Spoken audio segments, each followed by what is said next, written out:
ಶೃಂಗಿ ಭೈರವಾನಂದಿ ಭೃಂಗಿ ಸೇವಿತ ಈಶಾ ಶೃಂಗ ಶ್ರೀ ಶಂಕರ ಲಿಂಗ ತ್ರಿನೇತ್ರ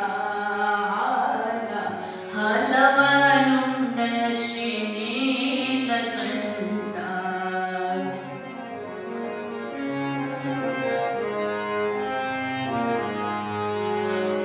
ಸಾಂಬ ಭವಾನಿ ಅಂಬೆಯ ರಮಣ ಸಾಂಬ ಭವಾನಿ ಅಂಬೆಯ ರಮಣ ಹೊಂಬಳ ಗ್ರಾಮಕ್ಕೆ ಅಧಿದೇವ ಶಂಭೋ ಶಂಕರ ಲಿಂಗ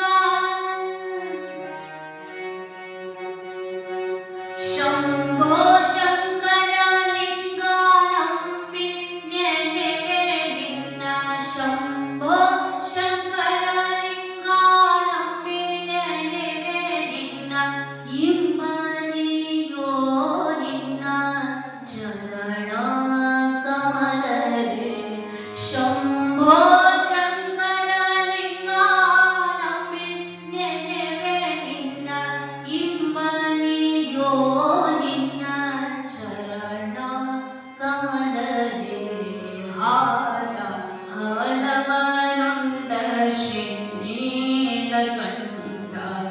God.